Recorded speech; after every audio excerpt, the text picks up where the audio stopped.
বিয়ের দিনই ভেঙে যায় তার স্বপ্ন। যে মেয়েকে ভালোবেসেছিল সেদিনই জানতে পারে সে অন্য কারো। মন ভাঙা ছেলেটা যখন সব হারিয়ে বসে থাকে তখন এক সাধারণ কাজের মেয়েই হয়ে ওঠে তার জীবনের আলো। তবে সমাজের চোখ কি তাদের ভালোবাসাকে গ্রহণ করবে নাকি আবারও ভেঙে দেবে এক হৃদয়? চলুন সরাসরি মুভিতেই যাই। গল্পের শুরুতেই আমাদের যে কাজের মেয়েটিকে দেখানো হয় এই মেয়েটির নাম হলো রত্না। রত্না তার বাড়ির সবাইকে বিদায় জানিয়ে মুম্বাই শহরে আসে এক বাড়িতে কাজ করার জন্য। এই ছেলেটির নাম হলো আসমিন। আসমিনের বাড়িতেই রত্না কাজ করে। আসমিনকে আমরা দেখি সে মনমোড়া হয়ে বাড়ি ফিরছে, কারণ আজকে তার ভালোবাসার মানুষের সাথে বিয়ে হওয়ার কথা ছিল, কিন্তু লাস্ট মোমেন্টে এসে তার প্রেমিক তাকে ধোঁকা দেয়। পরের দিন সকালে আসমিনের মা আসমিনের বাড়িতে আসে তাকে বোঝানোর জন্য। আসমিন হলো একজন ইঞ্জিনিয়ার। অন্যদিকে রত্নার বোন রত্নাকে ফোন করে বলে সেও মুম্বাইয়ে কাজ করতে আসতে চায়, কিন্তু রত্না চায় তার বোন ওখানে থেকেই ভালো করে পড়াশোনা করুক, কারণ তার নিজেরও ইচ্ছা ছিল একজন ফ্যাশন ডিজাইনার হওয়া, কিন্তু পরিস্থিতির চাপে তাকে লোকের বাড়িতে কাজ করতে হচ্ছে। পরের দিন রত্না যখন আসমিনকে খেতে দিচ্ছিল তখন রত্না আসমিনকে বলে, স্যার আমি কি পাশের একটা টেলারের কাছে সেলাই শিখতে যেতে পারি? 2টো থেকে 4টে পর্যন্ত শেখায়, আপনার কোনো চিন্তা করতে হবে না, আপনার সমস্ত কাজ করে তারপরেই আমি যাব। আসমিন তার কথাই রাজি হয়। পরের দিন রত্না যখন সেলাই শেখার জন্য যাচ্ছিল তখন সে রাস্তার মধ্যে দেখতে পায় একটা মলের মধ্যে বিভিন্ন ধরনের ড্রেস রাখা রয়েছে। এগুলো দেখার পর সে ভাবতে থাকে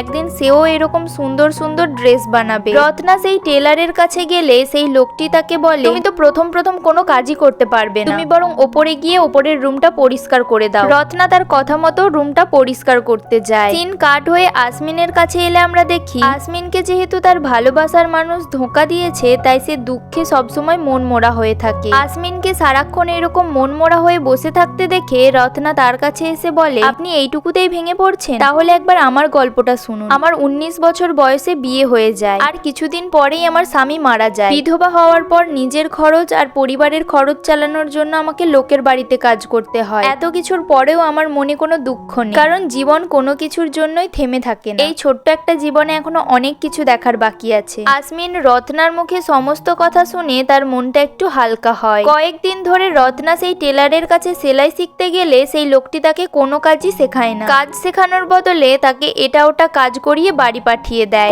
কোনো দিন তাকে ঘর পরিষ্কার করতে বলে, আবার কোনোদিন তাকে শাড়ি কিনতে পাঠায়, হয়তো কোনোদিন সুতো কিনতে পাঠায়, কিন্তু তাকে কোনো কাজই শেখায় না। এই রকম ভাবে 1 মাস কেটে গেলে রত্না বুঝতে পারে এই লোকটি তাকে কাজ তো শেখাবে না, বরং উল্টে তার কাছে ফ্রিতে কাজ করিয়ে নিচ্ছে। বাড়ি ফিরে রত্না ভাবতে থাকে, তাহলে কি আমার ফ্যাশন ডিজাইনার হওয়ার স্বপ্নটা স্বপ্নই রয়ে যাবে? পরের দিন আসমিনের ড্রাইভার এসে রত্নাকে বলে, তোমাকে আমি একটা অন্য বাড়িতে কাজ ঠিক করে দেব, এই বাড়িতে আর কাজ করার দরকার নেই। আগে তো স্যারের সাথে ম্যাডামও থাকতো, আর এখন তো স্যার একাই থাকে, আর তুমি একটা মেয়ে হয়ে স্যারের সাথে একা থাকবে, এটা তো লোকজন খারাপ ভাববে, তাই না? তখন রত্না ড্রাইভারকে বলে, দেখো তুমি ভালো কাজ করো বা খারাপ কাজ করো, মানুষ তো তোমাকে কথা শোনাবে। এত কিছু যদি আমি ভেবে চলি তাহলে তো আমি আর কোথাওই কাজ করতে পারবো না। রত্নার মুখে এই কথাটা শুনে ড্রাইভার সেখান থেকে চলে যায়। তারপর রত্না যখন তার এক বান্ধবীর সাথে বাজারে যায় তখন তার বান্ধবী তাকে একটা টেলারের কথা বলে, সেখানে নাকি 3000 টাকা দিয়ে ভর্তি হতে হবে। রত্না টাকার কথা শুনে বলে, আমার কাছে তো অত টাকা নেই যে আমি অত টাকা দিয়ে ভর্তি হব, কেননা আমার বোন এখনো ছোট, ওর পড়াশোনার জন্য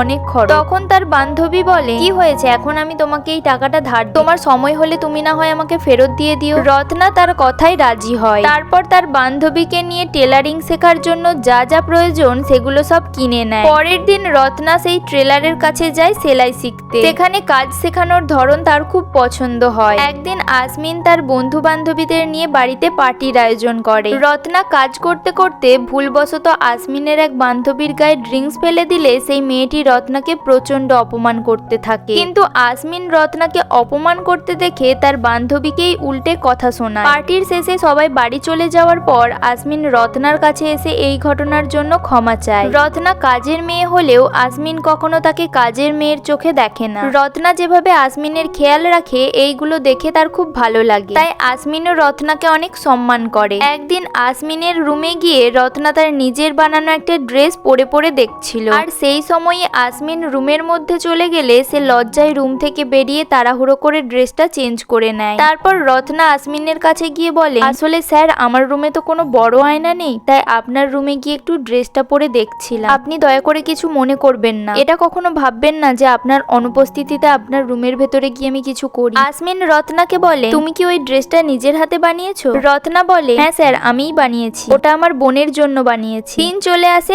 আসমিনের জন্মদিনের দিন। আসমিনের জন্মদিনে রত্না তার নিজের হাতে তৈরি করা একটা শার্ট গিফট করে। আসমিন কোনো চিন্তা ভাবনা না করেই সেই ড্রেসটা পরে ফেলে। তারপর সেই ড্রেসটা পরেই সে তার জন্মদিনের পার্টিতে চলে যায়। সেই দিন রাতে রত্নার বোন তাকে ফোন করে বলে, বাবা মা আমার বিয়ে ঠিক করে ফেলেছে। এটা শুনে রত্না বলে, আমি এত কষ্ট করছি শুধুমাত্র তোকে পড়াশোনা করানোর জন্য, আর তুই কিনা পড়াশোনা বাদ দিয়ে এখন বিয়ে করবি? তখন তার বোন বলে, কি হয়েছে, ওই টাকাগুলো না হয় তুমি আমার বিয়েতেই খরচা করবে। এই কথাটা শুনে রত্না তো ভেঙে পড়ে, কারণ সে চেয়েছিল সে নিজে কিছু না করতে পারলেও তার বোনকে সে অনেক দূর পর্যন্ত পড়াশোনা করাবে। পরের দিন রত্না আসমিনের কাছে গিয়ে বলে, স্যার আমার বোনের বিয়ে আছে, আমার কয়েকদিন ছুটি লাগবে। এটা শুনে আসমিন বলে, তুমি যে তোমার বোনকে পড়াশোনার জন্য এত কষ্ট করছো, তাহলে তার কি হলো? তখন রত্না বলে, আমি কি বললে হবে বলুন, সে তো এখন বিয়ে করতে চায়। তারপর আসমিন রত্নাকে রত্নার বোনের বিয়ের জন্য কিছু টাকা দিলে রত্না সেই টাকাগুলো নিয়ে তার গ্রামে চলে আসে। গ্রামে এসে রত্না তার নিজের হাতে বানানো সেই ড্রেসটা তার বোনকে দিলে তার বোন তো এই ড্রেসটা পেয়ে প্রচন্ড খুশি হয়। অন্যদিকে রত্না গ্রামে চলে যাওয়ার পর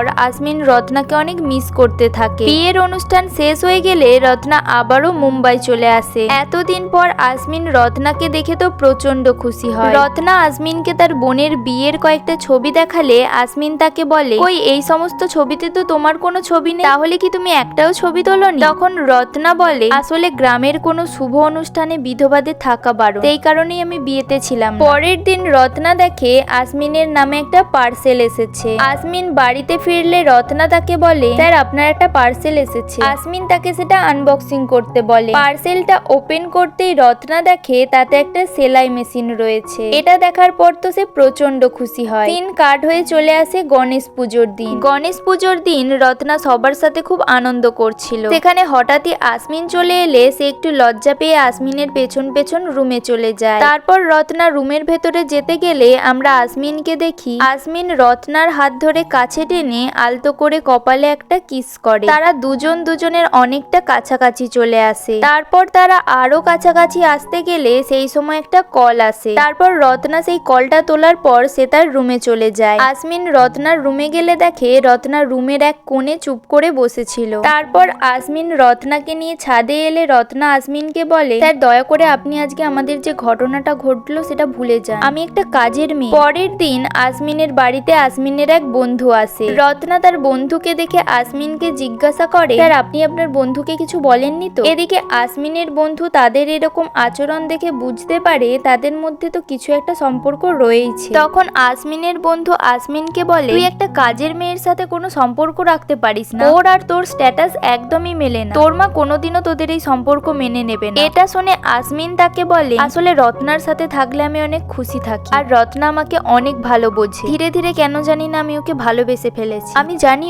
ও আমাকে ভালোবাসে, শুধুমাত্র সমাজের জন্য সে আমাকে কিছু মুখ ফুটে বলতে পারে না। তারপর আসমিনের বন্ধু চলে গেলে রত্না আসমিনকে বলে, দেখুন আমি একজন বাড়ির কাজের মেয়ে, আপনার মা বাবা কখনোই আমাদের এই সম্পর্ক মেনে নেবে না, সবাই আমাকে খারাপ ভাববে, তাই আমাদের এই সম্পর্ক আর বেশি দূর এগিয়ে নিয়ে গেলে হবে না। এই কথাটা শুনে আসমিন রত্নাকে বলে, কে কি বলবে সেটা আমার ভেবে তো কোনো কাজ নেই, আমি শুধুমাত্র তোমাকে চাই, কারণ আমি তোমাকে অনেক ভালোবেসে ফেলেছি। আসমিনের এই কথাগুলো শুনে রত্না রুম থেকে বেরিয়ে তার রুমে গিয়ে নিজের ব্যাগ গোছাতে থাকে, কারণ সে বুঝতে পারে এখানে আর থাকাটা ঠিক হবে না। তার মনে কষ্ট হলেও সে মনকে শক্ত করে তার জিনিসপত্র নিয়ে ঘর থেকে বেরিয়ে যেতে চায়। তখন আসমিন তাকে যেতে বাধা দিলে রত্না তাকে বলে, স্যার দয়া করে আমাকে আর বাধা দেবেন না, এরপর থেকে দয়া করে আমার সাথে কোনো যোগাযোগ করবেন না, যতদিন না আমি অন্য কোথাও কাজ পাচ্ছি ততদিন আমি আমার বোনের বাড়িতে গিয়েই থাকবো, দয়া করে আপনি আমাকে ভুলে যান। রত্নার মনে কষ্ট হলেও তার নিজের কষ্ট নিজের মধ্যে চেপে রেখে সে তার সমস্ত জিনিসপত্র নিয়ে তার বোনের বাড়িতে চলে আসে। কিছুদিন পর